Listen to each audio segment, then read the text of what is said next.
Bon, bonjour à tous. Alors, il y a un petit problème de micro, parce qu'il n'y a que le monsieur avec le casque qui m'entend, et a priori, vous entendez bien? Ok, si à un moment vous entendez plus trop, vous me faites un petit signe. Alors celui-là, vous le faites si c'est cool, et pour que je parle plus fort, vous faites comme ça plutôt. Et c'est les deux seuls signes que vous pouvez faire par contre, hein. Alors, du coup, pour cette session, moi je vais vous parler de Continuous Delivery, et un petit peu d'agilité aussi. Alors, qui suis-je? Donc, je suis Marc Abouchakra et je travaille chez Zenica à Bordeaux. Donc, très rapidement, quelques mots sur moi. Ça fait un peu moins de 10 ans que je travaille dans l'informatique. Je travaille principalement sur des problématiques de développement en Java côté back. Et là, ça fait 2 ans que je m'intéresse à la culture DevOps et à toutes les pratiques et l'outillage qui tournent autour. Alors j'entends déjà les plus puristes parmi vous grincer des dents et en train de se dire, oh là, il est en train de nous parler d'outils DevOps. Je sais que DevOps c'est une culture, c'est pas des outils, mais c'est plus de la communication, des choses comme ça. Mais la réalité fait qu'en entreprise, quand on arrive et qu'on parle de DevOps, on va surtout parler de continuous delivery, peut-être un peu de microservices, de monitoring, de log, de containerisation et des choses comme ça. Donc voilà, après on peut chipoter un petit peu sur les définitions exactes, mais voilà. Alors avant de commencer, un petit peu de vocabulaire. Alors là, je vais vous donner 3 définitions: intégration continue, continuous delivery et continuous deployment. L'idée, c'est pas, je viens pas avec le savoir et c'est ça, c'est plus pour qu'on partage une base de connaissances commune et comme ça, vous saurez de quoi je parle quand je parle de continuous delivery et on aura tous la même définition, en tout cas pour cette session-là. A priori, enfin, je me suis quand même basé sur les écrits de Martin Fowler et Jez Humble. Donc si vous n'avez pas du tout la même définition que moi, il y a quand même plus de chances que vous soyez dans l'erreur, hein. Mais bon. Donc l'intégration continue, qu'est-ce que c'est? Alors l'intégration continue, c'est pas Jenkins. Parce qu'il y a beaucoup de gens, peut-être un peu moins maintenant, mais c'est vrai que quand on se demande qu'est-ce que c'est que l'intégration continue, on pense souvent l'intégration continue, c'est Jenkins. Non, Jenkins, c'est un outil d'intégration continue. Ça va être déployé sur une plateforme d'intégration continue. Mais Jenkins, ça permet de faire plein de choses, hein. Ça permet même de faire le café. Véridique, hein, j'ai vérifié. Il y a des mecs qui ont plugué une machine à café sur un build Jenkins. Mais voilà, l'intégration continue, globalement, qu'est-ce que c'est? C'est mettre le travail de tout le monde en commun. Vérifier que ce que votre collègue fait fonctionne avec ce que vous avez fait. Donc globalement, vous allez mettre tout votre code source sur votre système de gestion de sources. Et c'est le pot commun en fait. Et l'intégration continue va venir piocher dans le pot commun et compiler le tout. Donc on pourrait simplifier ça et finalement le synthétiser en 2 étapes. L'intégration continue, globalement, c'est le push et le build. Vous pushez vos modifications et puis ensuite ça build le tout. Donc en tout cas, c'est ce qu'on va garder pour aujourd'hui. Le continuous delivery, qu'est-ce que c'est? Le continuous delivery, globalement, l'idée qu'il y a derrière le continuous delivery, c'est de se dire que potentiellement, chaque commit est relisable en production. Après que vous fassiez la release ou non, c'est vous qui choisissez. Vous êtes maître à bord. En revanche, on va dire, OK, potentiellement, mon commit, il peut aller en production. Donc finalement, c'est un processus à 3 étapes. C'est le push, le build et la release. Alors la release, il faut faire la différence entre release et deploy, hein. Donc là, vous fabriquez la release. Ces 3 étapes-là s'enchaînent de manière automatique. Après que vous mettiez des tests ou pas, ça, à la limite, on s'en tape. Alors c'est quand même mieux d'en avoir. Mais en tout cas, vous avez votre release. Et ensuite, l'étape de deploy se fait, elle, manuellement. Mais le continuous delivery, on va s'arrêter à la phase de on crée la release. Et du coup, le continuous deployment, vous vous en doutez, on va du développement jusqu'à la production de manière automatique. On enchaîne toutes les étapes. Donc là, il y a une étape supplémentaire. Ça va être push, build, release et deploy. Alors la différence avec le continuous deployment et le continuous delivery, finalement, ce n'est pas une question de maturité. Ce n'est pas une question de maturité des équipes. On pourrait croire que les équipes qui font du continuous deployment sont plus matures. Non, parce qu'en fait, elles ne font rien de plus que ceux qui font du continuous delivery. C'est juste qu'on automatise la mise en production. C'est plus une question de confiance, en fait. Vous allez avoir en confiance ou non à la release que vous avez fabriquée. Alors en fait, ça se joue plutôt, d'ailleurs, côté management. En général, on est plutôt frileux. Et on dit, oula, attends, tu ne mets pas en production automatiquement, hein, on va quand même faire des phases de test et tout ça. C'est pour ça que la phase de de tests automatisés est importante pour avoir un maximum de confiance au produit qu'on est en train de builder et qu'on est en train de créer. Donc pour résumer, hein, vous avez les trois thématiques avec donc chaque étape. Hein. Globalement, les étapes suivantes intègrent les étapes d'avant. Intégration continue, push build, continuous delivery, on rajoute la release, et continuous deployment, on rajoute les deploys à la fin.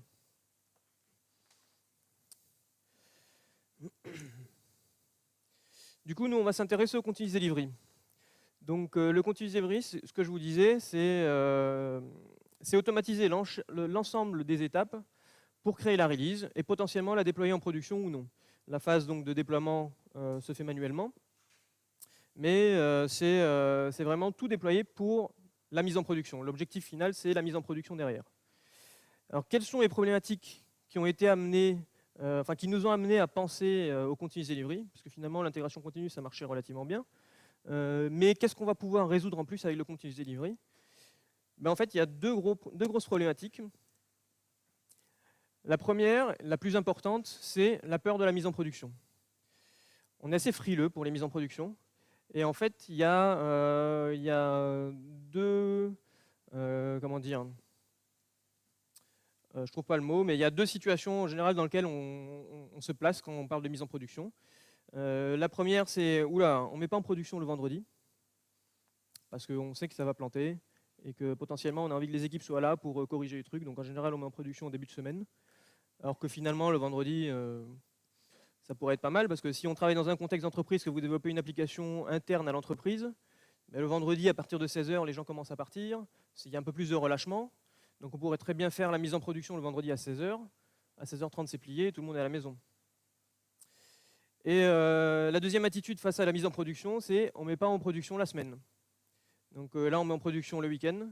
On monopolise une équipe de 50 personnes. Vous avez de tout hein, en plus. Hein. Vous avez des ops, des devs, un peu tout le monde. Et dans ces conditions-là, en général, on ne met pas en production toutes les semaines, forcément, parce que derrière, il faut payer les astreintes, puis il y a des contraintes légales aussi à respecter. Donc là, c'est un peu plus compliqué. Et du coup, ça fait qu'on a des cycles qui sont assez longs. Et en général, c'est plus le cycle long qui entraîne les problèmes qu'autre chose. Et l'autre situation qu'on va avoir, et qu'on pourrait résoudre avec le continuous delivery, c'est finalement livrer une version avant la fin du sprint. Parce qu'aujourd'hui, on est tous en agilité. Alors, on est tous en agilité. On fait tous des sprints, plus ou moins longs, 2 ou 3 semaines. On fait tous des daily meetings, le matin ou en début d'après-midi, peu importe. On ne fait pas forcément tous, mais une grosse partie, j'espère, font des rétros. À la fin du sprint, on fait un bilan, on note des choses à faire, à plus faire, et puis on jette ce bilan à la fin de la rétro, et on recommence pareil le sprint suivant. Et alors que finalement, on a tous les outils avec nous pour pouvoir répondre à cette problématique-là. Imaginez que vous êtes dans une situation, vous êtes sur un sprint de 3 semaines. Vous développez, et sur ce sprint-là, votre client vous dit, le PO, il vous dit, il y a une feature qui est hyper importante pour nous. La valeur qu'elle apporte est hyper importante, et donc nous, celle-là, il la faut à tout prix. Donc forcément, vous commencez la première semaine par la développer. Le vendredi de la première semaine, ça marche bien. Vous avez fini de le développer, vous la faites tester, vous la montrez, vous faites la démo à votre testeur. Le testeur qui théoriquement fait le pont entre l'équipe de dev et le PO et le métier. Hein. Vous lui faites la démo, il valide la story et très bien, tout le monde est content et vous enchaînez sur les stories suivantes. Et puis là, la semaine suivante, il y a votre Scrum Master ou votre responsable qui vient vous voir et qui vous dit, bon, j'ai eu le client là au téléphone, il est très content que la story soit développée, du coup il passe la voir demain pour la démo. Enfin, il faut que vous lui montrez la démo là. C'est mercredi, il est 15 h. Et puis là, c'est pas possible. Quoi. Parce qu'on a tous enchaîné sur autre chose. On a potentiellement, il n'y a plus personne dans l'équipe qui a du code qui compile, si ça se trouve. On n'est pas sûr que là, si on fait une release tout de suite sur nos postes de dev, ça va marcher. Il y a potentiellement des régressions, puisque finalement, bon, on est en milieu de cycle. Et on n'est pas capable de retrouver cette version. Alors que cette version, elle a marché à un moment donné. On l'a compilé à un moment donné, on l'a stocké, puisque j'espère, vous travaillez avec des gestionnaires de sources, mais là-dessus, je ne me fais pas de soucis. Et on n'est pas capable de la reconstruire. Ah. Super, les gars. Donc finalement, le continuous delivery, on va essayer de répondre à un objectif, c'est mettre à disposition de l'utilisateur final une modification. La modification, ça pourrait très bien être une correction, une évolution, une mise à jour de configuration. Ça, c'est important, on n'y pense pas souvent. La configuration, elle ne fait pas souvent partie du code, alors qu'elle devrait. Et il faut respecter 3 principes pour cette mise à disposition-là. Elle doit se faire de manière simple, donc il ne faut pas une procédure hyper complexe. On ne veut pas de document Word avec la procédure détaillée. On a tous connu le document Word où on fait une commande et puis on met le tiret, on fait espace et là ça vous change le tiret en machin, ou les guillemets qui se transforment en... les doubles codes qui se transforment en guillemets, enfin c'est le bordel. On veut quelque chose de simple, potentiellement le clic sur un bouton, ou même quelque chose d'automatisé, quelque chose de rapide et quelque chose de sans erreur. Donc c'est ce qu'on va essayer de... c'est ce que le continuous delivery va nous amener. Du coup, quelles sont les contraintes qu'on va avoir? Ben, en fait, on va avoir... Alors, en gardant en tête que l'objectif final, c'est quand même la mise en production. C'est pas juste montrer à votre client le mercredi en milieu de sprint parce qu'il va venir vous voir. Hein. Donc les contraintes en fait, qu'on va avoir pour avoir de la confiance au produit qu'on est en train de développer, ça va être notamment des problèmes d'infrastructure et d'environnement cible qu'on a en production. En général, nos machines d'intégration continue, alors ça commence à changer, c'est vrai, hein, mais c'est souvent un poste, il y a un post-it dessus, ne pas éteindre, de serveur Jenkins, et puis c'est un truc Ubuntu, Windows, enfin peu importe, mais qui n'a rien à voir avec la machine qui est en production. Donc on a cette problématique-là. On a aussi les problématiques des données. Parce qu'avec le continuous delivery, l'étape, c'est quand même, le but, c'est quand même de mettre en prod régulièrement. Hein, on ne fait pas du continuous delivery si on met en prod dans un an. Et donc les données, il faut les faire évoluer petit à petit. Et on va aussi avoir une problématique sur les composants et les dépendances. Si vous développez un monolithe, où on embarque tout, on a un artefact, on embarque tout dedans, toutes les dépendances, tous les modules. Je ne dis pas que c'est une bonne chose ou une mauvaise chose. Hein. On embarque juste tout dedans, vous n'avez pas de problème de dépendance. Parce qu'en général, vous dépendez sur des frameworks, des machins comme ça, donc vous n'avez pas de dépendance interne au SI en tout cas. Par contre, dès que vous êtes dans un SI avec plusieurs modules, là, ça commence à se compliquer. Si on a 2, 3 modules en dépendance, forcément, ça va, on s'en sort assez bien. Mais il y a un moment donné où il faut quand même mettre tout en cohérence pour tout tester. Et moins on a de modules, forcément, mieux c'est. C'est sûr que si vous avez 138 dépendances, c'est plus compliqué. Alors potentiellement, si vous avez 138 dépendances et que vous ne travaillez pas chez Netflix, c'est peut-être un problème d'architecture, mais ça peut arriver aussi. Hein. Du coup, comment est-ce qu'on y arrive? Ben, premièrement, avec une bonne gestion de configuration. Donc la gestion de conf, qu'est-ce que c'est? C'est l'utilisation d'un SCM, un Source Control Management. Donc vous travaillez avec Git, vous travaillez avec SVN ou peu importe quel autre outil. Et il faut savoir qu'est-ce qu'on met en configuration. Ben, en fait, la réponse est simple, on met tout en configuration. On met le code source en configuration, forcément. Hein. On met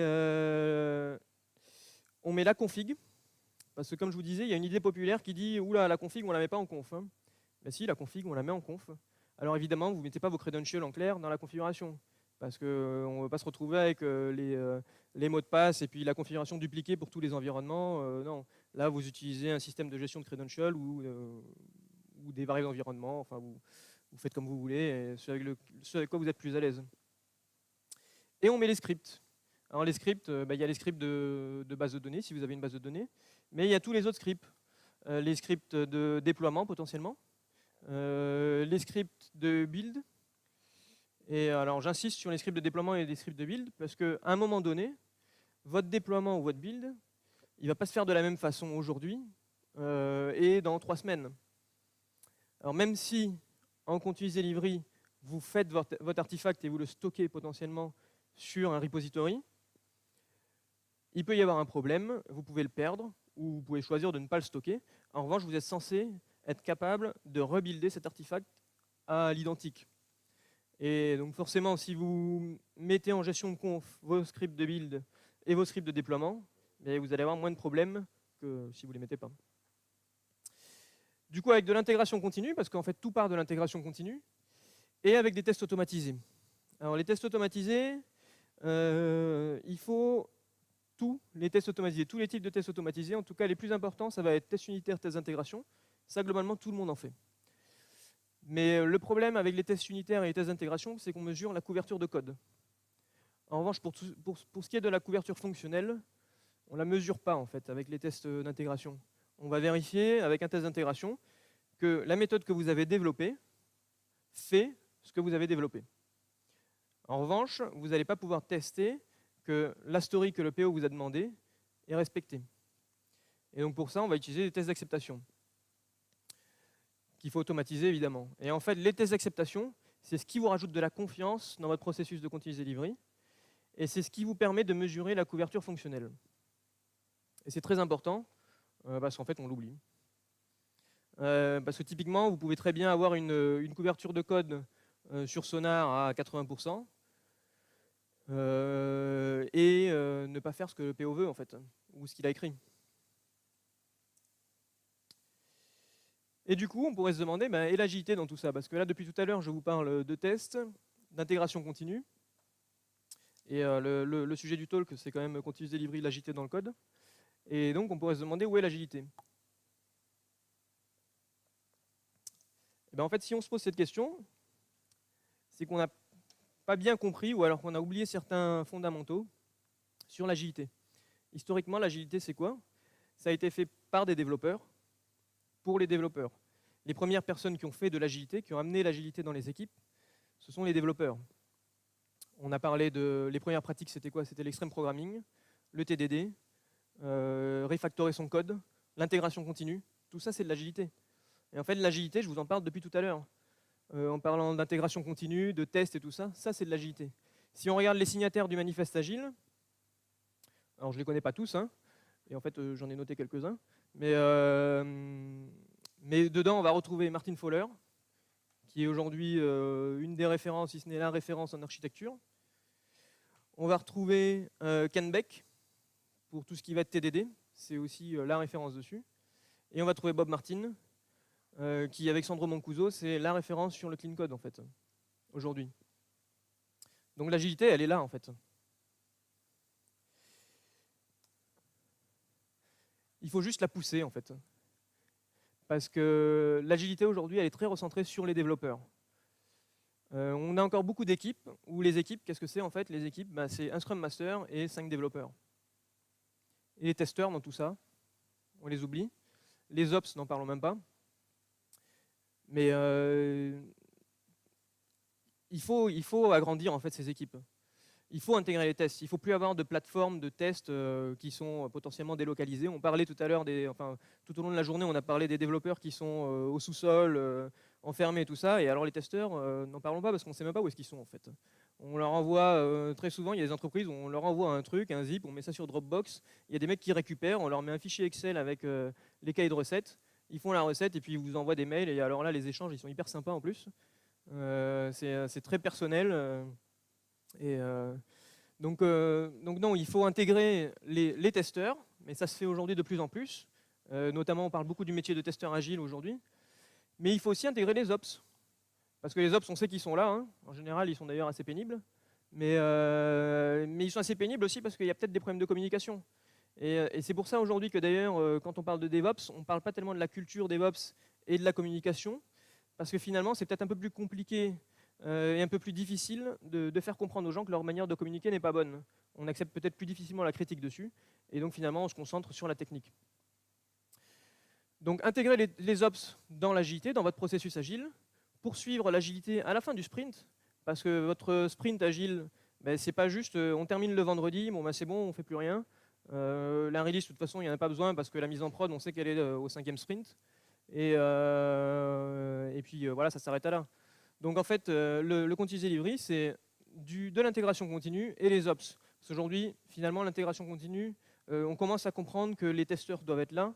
Le testeur fait vraiment le relais avec le métier. Il aide les développeurs, il aide le PO. Et là, maintenant, il y a toujours le gap avec les ops. Lean Software Development, je ne sais plus pourquoi j'ai mis ça. Mais c'est bien. C'est globalement de l'amélioration continue dans votre processus de dev. Hein. Le Lean Software Development, c'est pratiquer de l'amélioration continue. Donc ça, évidemment, je ne peux pas vous dire de ne pas en faire, hein, parce qu'on essaye tous de s'améliorer en continu. Et effectivement, c'est un principe qu'il faut continuer à respecter. Donc ça, c'est le mojo de tous les mecs qui font du continuous delivery. En tout cas, c'est celui qu'on lit partout, mais qu'on ne fait pas vraiment. Donc, if it hurts, do it more often and bring the pain forward. Donc, globalement, si ça fait mal, refaites-le régulièrement. Ça ne s'applique pas à tout, hein, ça s'applique globalement juste au continuous delivery. Mais l'objectif, c'est ça, en fait. L'objectif du continuous delivery, c'est de s'entraîner à mettre en production. C'est, OK, très bien, nous, qu'est-ce qu'on veut? On veut mettre en production. Donc, OK, tu appelles l'équipe Ops ou la prod qui va gérer la mise en prod. Vous leur demandez qu'est-ce qu'ils ont en prod. Et puis, on travaille tous ensemble pour valider ce process. Parce que finalement, la mise en production, même si l'ouverture de service est dans 1 an, on pourrait très bien la faire à chaque sprint. Il suffit juste de ne pas ouvrir le service. Mais au moins, on s'entraîne à la faire. Et le jour J, on ne tombe pas sur des problématiques qu'on n'avait même pas imaginées. Moi, j'ai déjà travaillé sur des projets où on développe super pendant 1 an. C'est un projet qui tournait sur Tomcat. Et donc nous, on utilisait le pool de connexion Tomcat par défaut, DBCP. On livre en production avec le fichier meta-inf, ou le contexte, pardon, où il y a la définition du pool de connexion. Et là, on arrive et en fait, les mecs, ils n'utilisaient pas le même pool de connexion que nous. Alors, on pourrait se dire, bon, bah, c'est pas très grave finalement, hein, ça a planté au bout de 2 jours. Hein. Parce que c'est des problématiques qu'on n'imagine même pas en fait. On se dit de toute façon le code il marche chez nous, il marche sur un serveur Tomcat, alors certes on n'a pas les mêmes ressources, ils ont peut-être 6 Go de RAM, nous on en a 16, parce que c'est souvent comme ça hein, les rapports. Les rapports hein. Mais globalement on a plus ou moins la même stack, parce que l'OS c'est assez bas niveau, donc c'est vrai qu'on ne trouve pas de problématiques, ou assez rarement, mais on ne trouve pas de problématiques liées à l'OS par exemple, on va trouver des problématiques liées au serveur d'application et à l'application en elle-même. Mais pourtant, quand ça arrive, là, on passe des jours à chercher pourquoi est-ce que ça ne marche pas et on ne sait pas trop pourquoi. Donc, faites-le plus régulièrement, faites-le à chaque fin de sprint, même s'il n'y a pas l'ouverture de service derrière. C'est juste l'ouverture de service, c'est quoi? C'est un port à ouvrir, hein, globalement. Hein. Mais, bon, j'ai résumé, hein, mais voilà, ça coûte rien de le faire, en fait. On pourrait très bien avoir 2 environnements ISO. Et je pense que c'est pour ça aussi qu'on parle beaucoup de containerisation aujourd'hui et de Docker, parce que derrière, on peut émuler un petit peu la cible sur laquelle va tourner le produit finalement à la fin.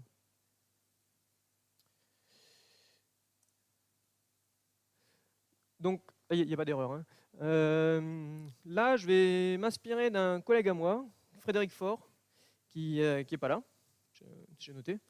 Mais qui, pendant une de ses confs, en fait, toutes les 15 minutes, faisait un petit entracte. Alors, vous ne le levez pas, hein, elle n'est pas aux toilettes. Mais il parlait d'un sujet totalement différent. Et comme il est 17h, que tout le monde est crevé, j'ai commencé à chercher de quoi est-ce que je pourrais vous parler. J'ai cherché des vidéos de chats, des trucs comme ça, mais c'était pas hyper intéressant. Et il y a quelques jours, je suis tombé sur un tweet de Jez Humble, qui en fait est en train d'écrire son nouveau livre. Donc Jez Humble, c'est un peu le père du continuous delivery, hein. Qui est en train d'écrire un livre, et du coup il cherche des trends sur Google pour s'en servir, et il a cherché notamment les trends, Google Trends, sur Scrum, DevOps et Extreme Programming, en fait. L'évolution de ces recherches sur Google depuis 2004 à aujourd'hui, parce qu'on ne peut pas remonter depuis plus loin. Et du coup voilà ce que ça donne. Donc on voit que Scrum en bleu est en train d'exploser. DevOps aussi, mais ça on aurait pu s'en douter. Et l'extreme programming, alors tout le monde est en train de l'oublier. Et ça rejoint un peu ce que je disais au début, tout le monde fait de l'agilité aujourd'hui. Et aujourd'hui, l'agilité, c'est quoi? C'est une méthode de gestion de projet. Et alors que finalement, alors certes, c'est pas de la gestion de projet, c'est de la gestion humaine. Bon, je ne vais pas m'étaler dessus parce qu'il y a peut-être des agilistes ici qui commencent à relever la tête. Mais on a oublié que l'agilité derrière, c'était fait par les développeurs pour les développeurs. Et du coup, l'extreme programming, c'est assez flagrant. Moi, je trouvais ça intéressant, ils trouvaient ça aussi intéressant. Bon, pas la peine d'en parler le samedi soir en soirée, hein, mais c'est assez intéressant en fait de voir que finalement ces pratiques-là, on les oublie un peu. Alors on pourrait se dire, ok, mais c'est juste des trends Google. En fait, maintenant tout le monde sait ce que c'est l'extreme programming, tout le monde sait ce que c'est que le TDD, tout le monde en fait. Mais en réalité, non, personne n'en fait en fait du TDD. Et pourtant, c'est simple. On a des a priori dessus. Moi, j'en fais depuis pas longtemps d'ailleurs, et j'en fais pas à chaque fois. Hein. Mais voilà, je trouvais ça hyper intéressant parce qu'aujourd'hui, l'agilité, c'est de la gestion de projet. Et c'est pas juste la boîte à outils que ça devait être initialement en fait. Voilà, l'entracte est fini. Hein. Du coup, le deployment pipeline. Alors ça, c'est le cœur du continuous delivery. Si vous faites du continuous delivery, vous allez forcément entendre parler du deployment pipeline ou du pipeline tout court. Rien à voir, encore une fois, avec le pipeline Jenkins. Alors, rien à voir, oui et non. Le pipeline Jenkins, ils ont bien fait de l'appeler pipeline parce que ça vous aide à faire des pipelines de déploiement. Mais le deployment pipeline, en fait, c'est le pipeline qui va vous permettre de partir du poste de dev jusqu'à la production, globalement. Donc, il faut vraiment le schématiser comme un pipeline. Hein. Vous avez vos différentes étapes, vos points de contrôle, et hop, on passe sur notre tube jusqu'au prochain point de contrôle, etc. Et puis après, on déverse en production le produit. Donc c'est tout ça. C'est le processus automatisé qui permet d'envoyer une application du SCM jusqu'à l'utilisateur final. Et donc c'est ce qui nous permet de répondre à la problématique du continuous delivery, qui est de mettre à disposition une modification.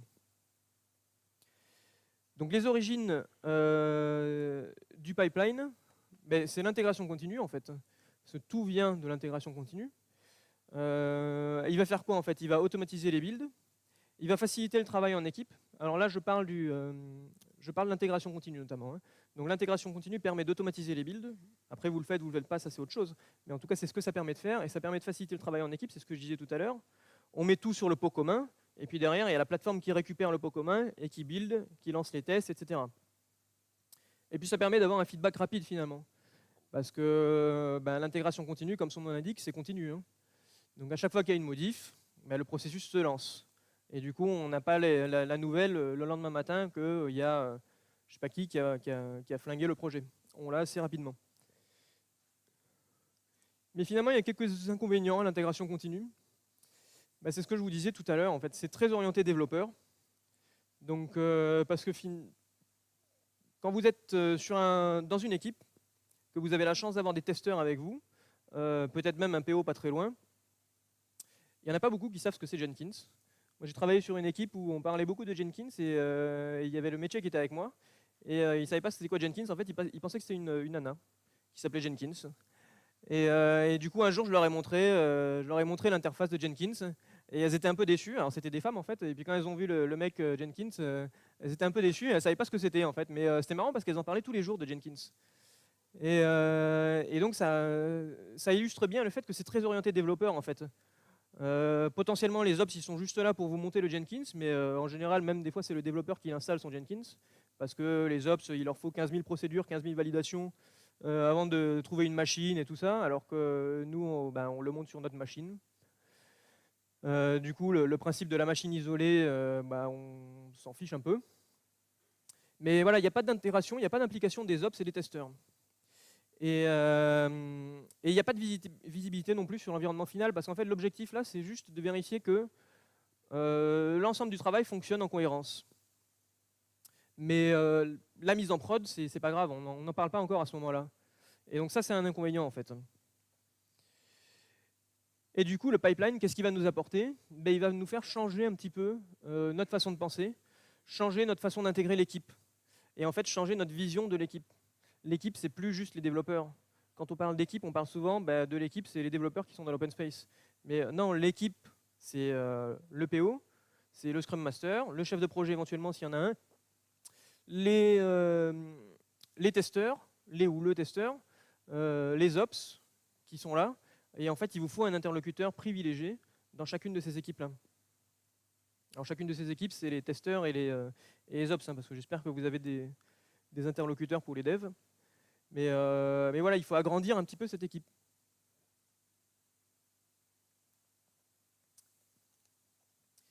Et du coup, une fois qu'on est en équipe élargie, ben on va pouvoir maintenant automatiser toutes les étapes. Le build, les tests, la release et la livraison. Mais surtout, on va pouvoir impliquer tout le monde en fait. On va pouvoir faire un build d'intégration continue qui concerne que les développeurs. Donc à chaque modif, en fait, ça va impacter que les développeurs finalement sur la plateforme d'intégration continue. Et puis les testeurs, ils ont une plateforme à eux. Parce que j'imagine que vous êtes tous tombés dans le cas où vous avez une plateforme d'intégration continue et puis il y a de vos testeurs qui travaillent dessus. Sauf que vous committez toutes les 30 minutes et que Jenkins, il build pendant 15 minutes et que le testeur, il est en train de tester sur la plateforme sur laquelle il y a les builds. Donc en gros, il a 45 minutes d'indispo sur la machine et il peut tester 15 minutes par heure. Alors il faut bien faut pas qu'il se plante. Mais là, l'idée, c'est vraiment de décorréler un peu toutes ces plateformes. Et en fait, chacun va gérer son cycle. Les développeurs, eux, le cycle est automatisé, parce que c'est ce qu'on souhaite. Et le testeur, le cycle va se faire potentiellement manuellement. Il va dire, OK, moi, à ce moment-là, la nouvelle feature, la feature super importante qui apporte énormément de valeur au client, là, j'ai vu qu'elle est donne, je vais la récupérer maintenant et la mettre sur ma plateforme de test. Et son étape est censée être simple, hein. Il est censé lancer un job éventuellement sur Jenkins, cliquer sur un bouton, enfin peu importe. Mais c'est censé récupérer le code source à un instant donné et le déployer sur son environnement. Tout en se souvenant qu'il ne faut pas lui péter ses jeux de données. Je parlais tout à l'heure des contraintes qu'on avait, notamment sur les contraintes de données. Non, il faut lui faire évoluer son modèle de données facilement et simplement, qui n'est pas à se retaper son insertion des 600 utilisateurs qu'il avait créés avant. Et du coup, en fait, l'objectif de la livraison, ça devient évident, en fait. Puisqu'une fois que vous avez réussi à automatiser le déploiement sur une plateforme de test, il n'y a pas de raison qu'on ne puisse pas automatiser le déploiement sur une plateforme de prod, finalement. Le processus est le même, puisque le déploiement en test, c'est censé être un déploiement isoprod, globalement. Et donc, à quoi ça ressemble le pipeline? Ça ressemble à ça. Alors ça, c'est issu du livre de Jason Mull et Dave Farley. On l'oublie souvent, lui. Et donc, ils ont schématisé, parce que c'est quand même plus simple sous forme de schéma, toutes les étapes. Donc ici, on a l'intégration continue. Vous avez votre SCM tout en haut. Vous récupérez les sources de chaque développeur, vous les compilez, vous lancez vos tests, vous faites une analyse de code potentiellement, et puis vous créez votre binaire. Et ce binaire-là, ensuite, vous le mettez sur un repository. Une des grosses phrases aussi qu'on entend souvent quand on parle de continuous delivery, c'est build once, deploy anywhere. En fait, l'objectif derrière, c'est de builder qu'une seule fois et de déployer partout. C'est pour ceux qui n'avaient pas bien suivi en anglais leur cours. Donc l'objectif, c'est ça, en fait, c'est pas rebuilder. Mais potentiellement, si jamais on avait une erreur, étant donné qu'on a mis en configuration nos scripts de build et tout ce qui va bien avec, on pourrait très bien reconstruire un binaire à un moment donné, en fait. Et donc, une fois qu'on a passé cette étape-là, on passe à l'étape suivante de manière automatique, avec la phase d'acceptance, en fait, enfin d'acceptation en français, du coup. Cette phase, en fait, alors cette phase-là va nous permettre de vérifier la couverture de code, donc la couverture de code, et la phase d'acceptation va nous permettre de vérifier la couverture fonctionnelle. Donc c'est là où on va pouvoir vérifier que ce que le PO a demandé est développé, en fait. Et du coup, comment ça se passe, en fait? C'est simple, on ne rebuilde pas, on ne refait rien du tout, en fait. On récupère les binaires qu'on a créés à ce moment-là, on les récupère, on récupère les sources qui sont en configuration éventuellement, s'ils ne sont pas dans les binaires. On configure l'environnement. Donc là, on génère un environnement. Alors on le génère pas vraiment à la volée, l'environnement, il est potentiellement déjà ici. Mais en revanche, on va déployer, on va créer un nouvel environnement, on va le réinitialiser. Donc on configure l'environnement, on déploie les binaires, on fait quelques tests, quelques smoke tests pour vérifier. En gros, on fait un curl sur localhost 8080, c'est souvent ça. Et une fois que ça marche, on lance nos tests. On lance nos tests d'acceptation qui vont vérifier que la couverture fonctionnelle est bien là. Et toutes les phases automatiques en fait s'arrêtent à ce moment-là. À partir de là, il n'y a plus rien d'automatique et tout le reste se fait manuellement. Alors, sauf potentiellement les tests de montée en charge, si vous en avez, là, il faut les faire à la suite. Mais si vous n'en avez pas, vous ne les faites pas à la suite. Du coup, les deux étapes suivantes, en fait, ça concerne deux populations qui sont finalement assez proches, les testeurs et la production. Donc le testeur va pouvoir dire « Ok, moi, je veux déployer à ce moment-là », mais il pourrait très bien dire « Non, là, on est 3e semaine du sprint, donc dernière semaine, c'est mercredi.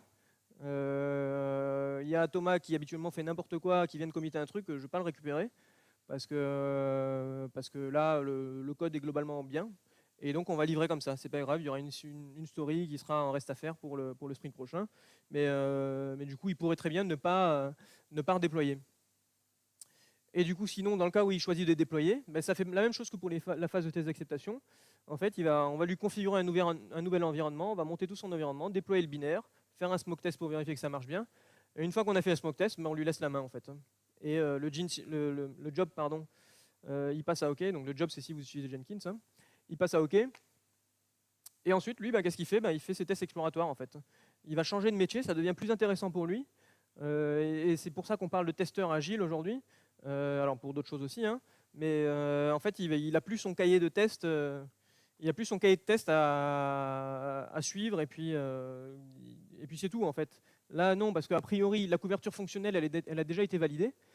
Là il s'implique dans le métier en fait.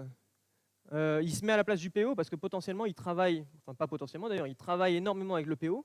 Il fait réellement le pont entre le PO et l'équipe de dev. Et il vérifie potentiellement qu'est-ce qui pourrait être amélioré pour les prochaines releases, et qu'est-ce qui pourrait ne pas aller dans ces tests exploratoires en fait. Et puis pour la production, c'est pareil. On clique sur un bouton, ça récupère les binaires et ça le déploie en prod. Du coup, comment est-ce qu'on y arrive à ce niveau de maturité? En fait, il y a 3 techniques qui sont les plus connues. Et donc la première, c'est les tests d'acceptation. Donc je vous en parle depuis tout à l'heure des tests d'acceptation. C'est ce qui va nous permettre de vérifier la couverture fonctionnelle en fait. Donc c'est vraiment l'étape clé du continuous delivery en fait. Si vous n'avez pas de test d'acceptation, votre continuous delivery, vous ne pouvez pas avoir suffisamment de confiance pour passer derrière en mise en production sans test manuel poussé. Et du coup, en général, les tests d'acceptation, ils viennent avec le testeur agile. On en parle beaucoup en ce moment. Mais le testeur agile, qu'est-ce que c'est? C'est un testeur qui est dans une équipe agile, hein. Mais il a un métier plus intéressant, plus interactif, plus passionnant. Il va vraiment, il aide, il intervient plus tôt dans le process en fait. Il intervient plus à la fin de la chaîne, il intervient dès le début en fait.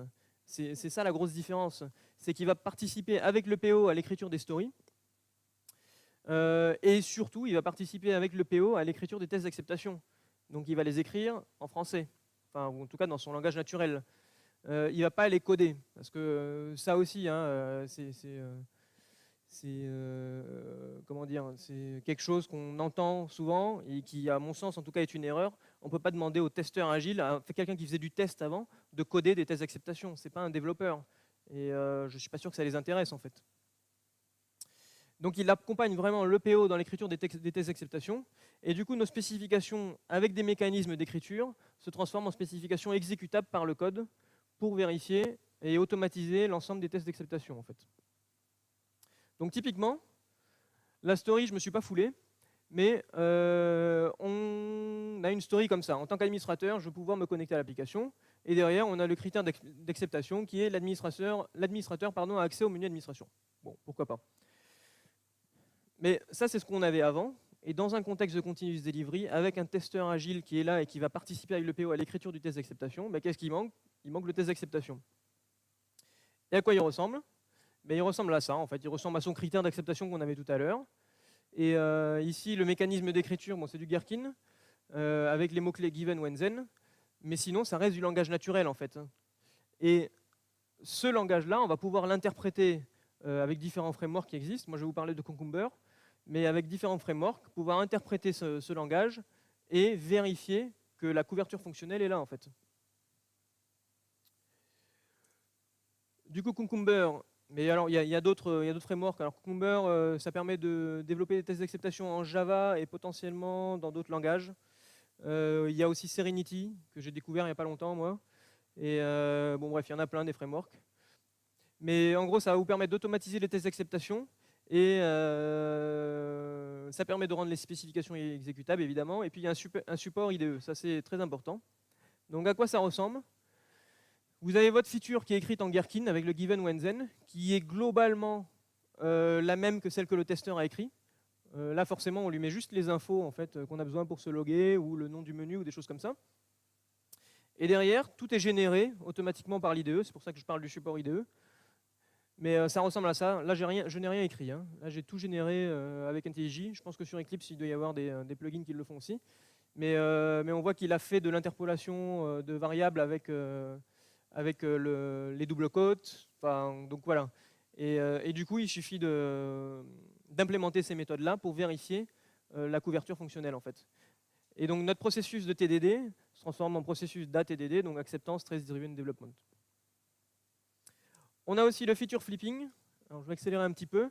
Le feature flipping, alors c'est intéressant dans quel moment? Typiquement, vous avez une feature en fait, que vous développez dont le développement va durer 3 semaines. Enfin, pas 3 semaines, pardon, 3 sprints. Comment est-ce qu'on fait quand on fait du feature flipping quand on fait pas de feature flipping, pardon. Comment est-ce qu'on fait quand on veut faire du continuous delivery et livrer en pod potentiellement à chaque fois? Le feature flipping va nous permettre d'activer ou désactiver les fonctionnalités. C'est différent du feature branching, évidemment, hein. Dans le sens où on ne fait pas de branche, en fait. Le feature flipping, on développe tout sur la même branche. Donc on fait du mainline, ou il y a plein d'autres noms pour ça. On développe tout sur une seule branche et on active ou désactive les fonctionnalités, en fait. Donc il y a des consoles d'administration qui sont là pour vous permettre d'activer ou désactiver les fonctionnalités à un moment donné. Mais en fait, tout est là à n'importe quel moment, en fait. Donc à quoi ça ressemble? Ça ressemble à ça. Alors ça, c'est FF4J, c'est un framework qui permet de faire du feature flipping. Il y a Toggles aussi qui permet d'en faire. Mais globalement, c'est assez simple. C'est if, si la feature est activée, alors c'est ce code qui s'exécute. Si la feature n'est pas activée, alors c'est l'autre code qui s'exécute. Le problème avec cette version, avec cette façon de faire, c'est que c'est assez intrusif dans le code, en fait.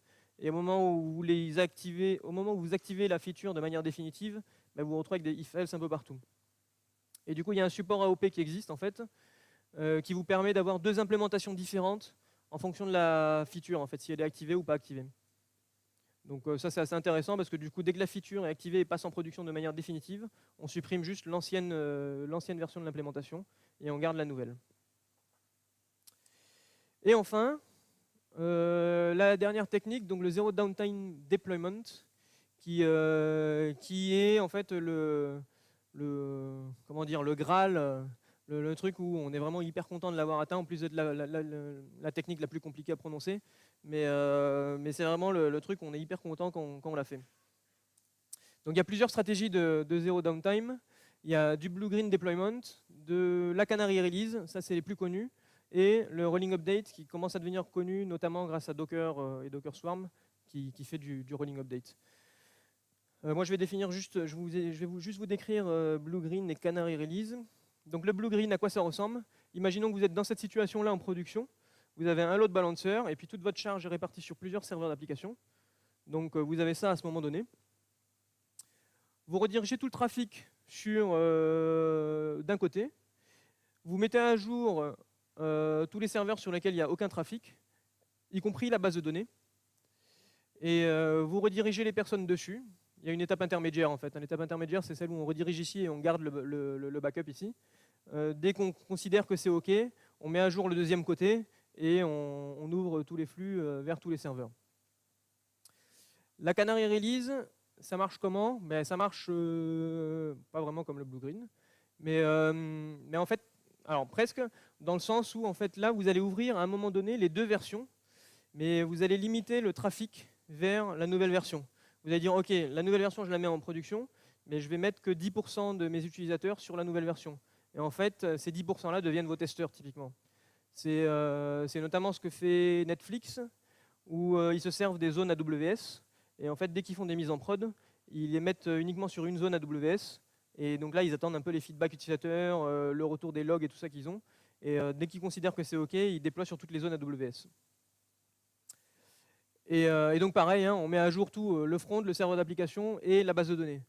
Et du coup, la question qu'on pourrait se poser, c'est et la base de données, alors qu'est-ce qu'on en fait?